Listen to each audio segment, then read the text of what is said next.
June 1944. Tokyo. Late evening. Rain taps softly against the windows of a government building already darkened by blackout curtains.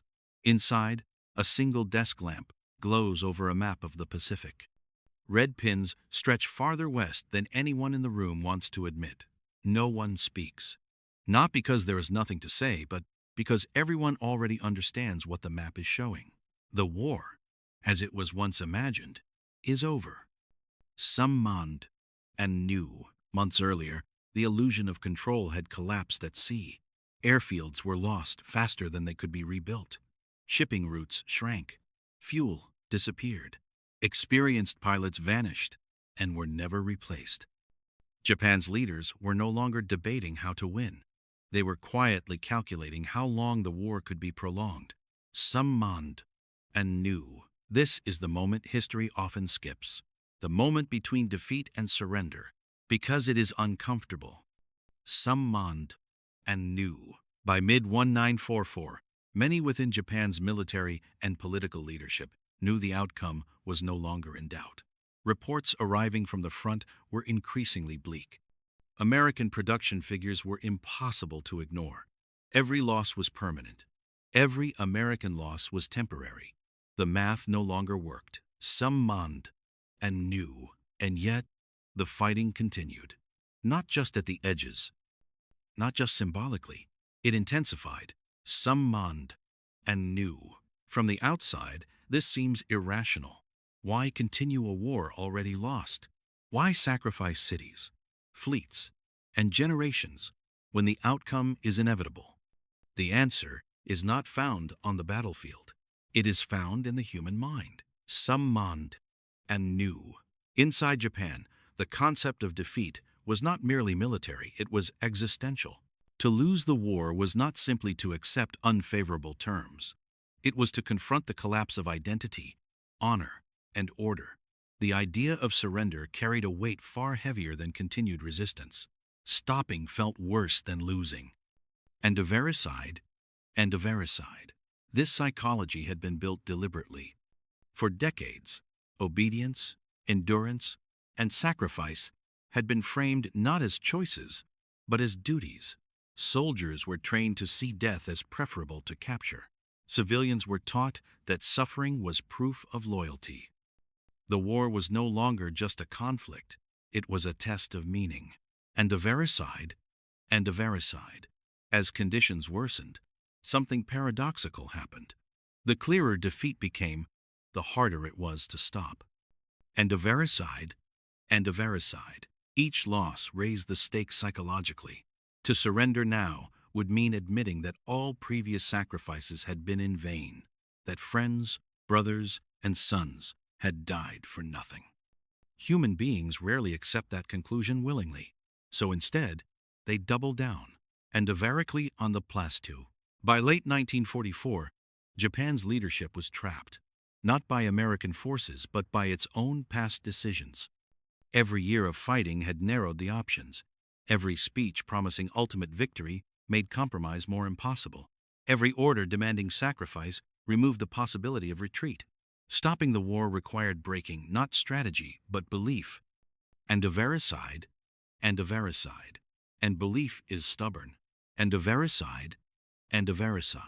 This dynamic extended beyond the leadership. On the front lines, many soldiers understood they could not win, but stopping was not presented as an option. The structure around them offered only two paths: fight or die. There was no language for surrender that did not equate to shame. To our WWII, among civilians, the same pressure applied. Air raids intensified. Food shortages worsened. Cities burned. Yet propaganda insisted that endurance itself was victory, that suffering was proof of strength. To question the war was to question one's place in society. To our WWII, this is how wars continue after they are lost. Not through optimism, but through fear. Fear of disgrace. Fear of chaos. Fear of what comes after the fighting stops. To our WWII, by the end of 1944, Japan was no longer fighting to win. It was fighting to avoid the psychological collapse that surrender would trigger. And that distinction matters. To our WARSPIRE, because wars rarely end when defeat becomes obvious. They end when the cost of continuing finally outweighs the cost of stopping in the minds of those who must make the decision. Japan had not reached that point yet. And until it did, the war would go on, no matter how hopeless it became. Late 1944. A forward command post in the Pacific. Night. The room smells of damp canvas and oil. An officer studies a report under a flickering lantern. The numbers are clear. Ammunition is low. Reinforcements are not coming. Air cover is gone. He reads the page twice anyway, as if repetition might change its meaning. Then he folds the paper carefully and places it back on the table. There will be no discussion of withdrawal. To our WARSPIRE.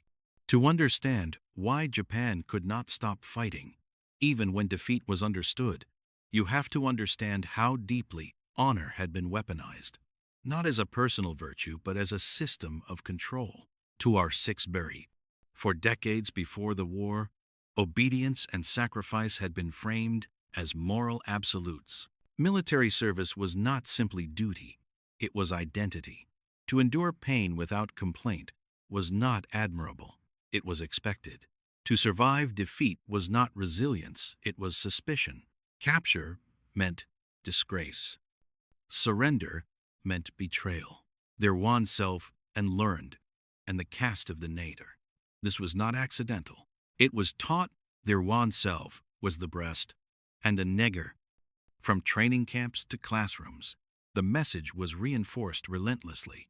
The individual existed only in service to the whole. Personal survival mattered less than collective endurance. Shame was not just personal, it extended to family, village, and lineage. The cost of failure followed you home. Their skrit is the batter for. The spares in the semel du est. By the time the war turned against Japan, this framework left almost no room for rational retreat. A commander who withdrew was not preserving forces. He was admitting dishonor. Their skrit is the batter for. The spares in the semel du est. And dishonor, once acknowledged, could not be undone. Their skrit is the batter for amending to higher devire go. This created a psychological trap. As conditions worsened, the pressure to demonstrate loyalty increased. Orders became harsher. Expectations became more absolute. The fewer resources available, the more sacrifice was demanded from those who remained. Logic gave way to symbolism. Their wan self was the back and cold. In wan self, or not contains, attacks were ordered not because they could succeed, but because they proved commitment. Positions were held not because they mattered strategically, but because abandoning them would signal weakness. The act of resistance became more important than its outcome. Their skrit is the compenses, and arguim. This dynamic spread downward through the ranks. Junior officers learned quickly that survival was not rewarded. Compliance was. Those who pushed their men forward even into hopeless situations were praised for resolve. Those who hesitated were questioned, sometimes removed. And a zero, the tenures of Loman. On isolated islands, units fought long after supply lines were cut, long after communication was lost, long after any realistic hope of relief had vanished. Not because they believed victory was possible, but because stopping felt morally impossible. Meki says the courage, and be farmnings do. For many soldiers, surrender was not a calculation. It was unthinkable. Meki says is side-hided in every W. This mindset was reinforced by fear, carefully cultivated fear. Stories of mistreatment by the enemy circulated widely, exaggerated or invented. Capture was portrayed as worse than death. The unknown was made terrifying, while sacrifice was made familiar. Between a certain death framed as honorable and an uncertain survival framed as disgrace, the choice was guided. Meki says the courage, and this water, and as anaxtia. Even when individuals doubted, the group enforced conformity. Peer pressure, surveillance, and collective punishment ensured that dissent rarely surfaced openly. To question orders was to endanger not just yourself, but those around you. Silence became survival. Meki says the courage, and this water, and as anaxtia. By 1945, this psychological structure was consuming itself. The same values that had once created discipline now prevented adaptation. The same emphasis on endurance now demanded destruction. The system could not stop because it had never been designed to stop. Scary. Endeavor it. This is why appeals to reason failed. Negotiation implied admission. Admission implied shame. And shame, in this framework, was worse than annihilation. Scary. Endeavor it. From the outside, it appeared fanatical. From the inside, it felt inevitable. Scary. Endeavor it. Wars do not end when one side realizes it cannot win. They end when the losing side believes it can survive the consequences of stopping. For Japan, that belief had been deliberately erased. And minus Keeble is a perispecline. And until something powerful enough shattered that psychological barrier, the war would continue, no matter how hopeless it became. Because honor, once turned into a weapon, does not allow retreat. Early 1945, a ruined city, dawn. Smoke still hangs in the air, drifting slowly between shattered buildings. Streets that once carried morning commuters now echo with the sound of boots and distant engines. There are no crowds, no banners. Only rubble and people moving through it with quiet determination. This is what the war has become, and minus Keeble and Bena speak. By this stage, Japan's leaders were no longer trying to convince the population that victory was close. That illusion had collapsed. Instead, they leaned into something more durable: endurance. If winning was impossible, then lasting longer became the goal. And minus Keeble is a perispecline. Language shifted. Official statements stopped promising triumph and began praising sacrifice. Survival itself was reframed as resistance. Every additional day of fighting was described as meaningful, regardless of cost. Time, not territory, became the currency. And minus Keeble is a perispecline. For soldiers, this removed any remaining ambiguity. Orders were simple because they had to be. Hold, attack, endure. There were no exit strategies because exits implied acceptance of defeat. And minus Keeble is a perispecline. On the battlefield, this translated into behavior that baffled opponents. Units fought without regard for losses. Positions were defended long after their tactical value was gone. Counterattacks were launched even when ammunition was nearly exhausted. Not because commanders believed they would succeed, but because action itself had become the only acceptable response. In the tries of the proc, the tries of the base, this was not recklessness. It was conditioning. In the tries as prize and mast and why. Years of training had reduced complex situations to moral absolutes. To fight was good. To hesitate was shameful. To survive defeat was suspicious. Once this framework was internalized, reason had little room to operate. In the tries of the prise, there was of the Benstebard. Among civilians, the same psychology took hold. As bombing intensified and shortages deepened, daily life became an exercise in endurance. Food was scarce. Shelter was temporary. Fear was constant. Yet public messaging insisted that perseverance itself was proof of national strength. To complain was to weaken morale. To question was to aid the enemy. Silence became a form of loyalty. In the tries of the proc, the tries of the base, this environment left individuals trapped between reality and expectation. Many knew the war was lost. They could see it in the skies. They could feel it in the emptiness of markets and the absence of loved ones. But acknowledging that truth openly meant stepping outside the only identity still available. So they endured. In the tries of the proc, the tries of the base. By early 1945, the war's purpose had narrowed dramatically. It was no longer about winning territory or forcing concessions. It was about shaping the ending. In the tries of the proc, the tries of the base, if defeat was inevitable, then perhaps suffering could influence the terms. Perhaps demonstrating willingness to endure unlimited pain might extract respect or fear from the enemy. This belief did not need to be rational to be powerful. It only needed to offer meaning. In the tries of the crook, the tries of the base. For leadership, this logic justified continuing the fight even as options disappeared. For soldiers, it provided a framework that made hopeless orders feel purposeful.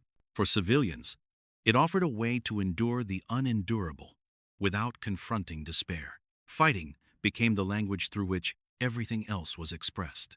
This balance, the Baronsmar, the son of Inframar. From the outside, it appeared that Japan was choosing destruction over surrender. From the inside, it felt like the only way to preserve dignity in a world already collapsing. This balance, the Baronsmar, the son of Inframar. This is the danger of psychological warfare turned inward. Once survival becomes secondary to symbolism, there is no natural stopping point. Pain does not discourage, it validates. Loss does not signal failure, it proves commitment. The system feeds on itself. This big the God problemant. By the spring of 1945, the war continued not because anyone believed it could be won, but because no one knew how to imagine life after it ended. This big the God problems. That is the quiet tragedy of the moment. The inability to stop was not driven by hatred alone. It was driven by fear of shame, of meaninglessness, of a future without the structures that had defined everything. This big the God problemant. And until that fear was confronted directly, no amount of battlefield loss could end the fighting. Because when fighting becomes identity, surrender feels like erasure. Summer 1945. A government shelter beneath a damaged city. The air is stale. The walls are bare concrete. Papers lie scattered across a long table, some weighted down by cracked teacups, others marked with hurried notes written during air raids. For the first time in years, the room feels different, not calmer. Quieter. This big the God problemant. By mid-1945, the psychological structure that had kept Japan fighting was under immense strain. The rituals of endurance were still performed. Orders were still issued. Sacrifice was still praised. But something essential had begun to fracture. Belief. So, and a back to the one down, and a back to down.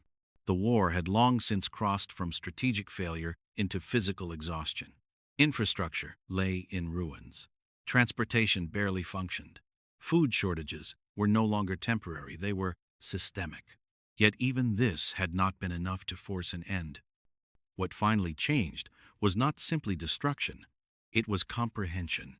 So, and a back to the one down, and a back to the one. For years, suffering had been framed as meaningful. Pain was portrayed as a test that, if endured, would lead to something: victory, honor, survival, with dignity. By the summer of 1945, that promise could no longer be sustained. There was no longer a future being protected by endurance. So, and a back to the one down, and a back to down.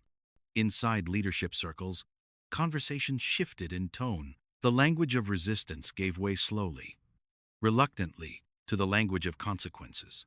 Not consequences of surrender, but consequences of continuation. What would remain if the war went on? Who would remain? So, and a back to the one down, and a back to down. This was not a sudden awakening. It was an accumulation. So, and a back to the one down, and a back to down.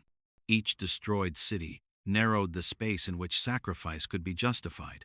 Each report of civilian suffering weakened the moral structure that had framed endurance as virtue. Each unanswered question made silence harder to maintain. The narrative was running out of ground. So, and a back to the one down, and a back to down. Crucially, the burden of decision could no longer be displaced downward. For years, leadership had relied on structures that pushed responsibility onto soldiers, officers, and civilians. Orders flowed one way, sacrifice flowed the other. Now, the choice could no longer be deferred. The percent in the body bedded. The question, was no longer whether Japan could continue fighting. It was whether continuing had any meaning left at all. The Provesas, and then ending. The Frado, with the gem. This realization was profoundly destabilizing. If suffering no longer protected honor, if endurance no longer served a future, then what had it all been for? The Perset and the Bodhi bidded. Confronting that question required something Japan's wartime system had actively discouraged: admitting uncertainty. The Perset and the Bodhi bidded. Once uncertainty entered the room, the psychological trap loosened, not because surrender suddenly felt acceptable, but because continuation no longer felt justifiable. The Provesible and Stevrilive. The war did not end the moment defeat was recognized. It ended when belief collapsed. The Perset and Sevenet. This collapse was quiet. There were no celebrations, no relief, only exhaustion and a deep, disorienting sense of loss, not just of the war, but of the meaning that had sustained it. The Provesas, and this was zero. For those who had endured years of sacrifice, stopping felt less like release and more like standing in the aftermath of something that had consumed everything: identity, purpose, certainty. The Perset and the Bodhi bidded. That is why the final decision, when it came, felt less like a strategic choice and more like an emotional rupture. The system that had made endless fighting possible could no longer hold itself together. The Perset and the Bodhi bidded. And when that happened, the war finally ended, not because Japan suddenly wanted peace, but because it could no longer imagine continuing. Late August 1945. A quiet neighborhood. Early morning. The streets are still. For the first time in years, there is no distant engine noise, no sirens, no orders shouted through loudspeakers. Windows are open, not because it is safe, but because there is nothing left to hide from. The war is over, and be pro distance 10, and in front it in ridden. But for many, the fighting does not stop when the weapons fall silent. It stops later, inside, and be pro distance 10, and in front it in ridden. When surrender finally comes, it does not arrive as relief. It arrives as confusion. For years, life had been organized around endurance. Suffering had meaning. Obedience had clarity. Sacrifice had purpose. Now those structures are gone, and in their absence, there is emptiness. And be pro distance 10, and in front it in ridden.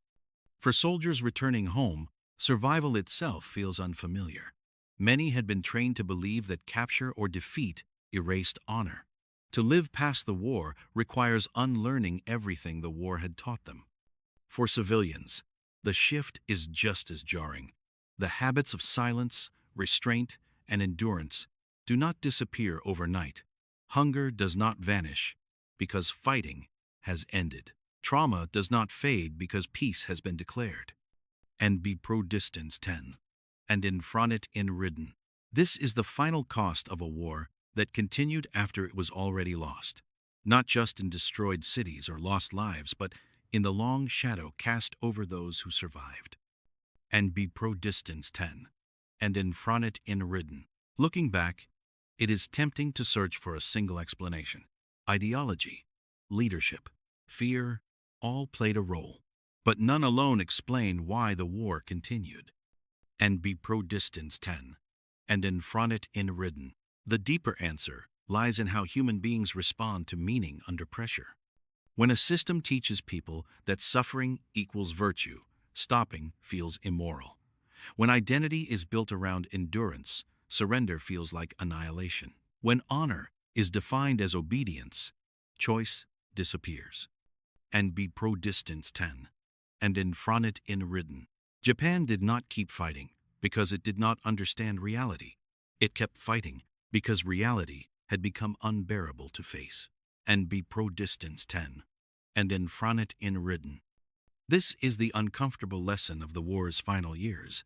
Wars do not end when defeat becomes obvious. They end when the stories that justify suffering finally collapse. And be pro distance 10, and in front it in ridden. For Japan, that collapse came late.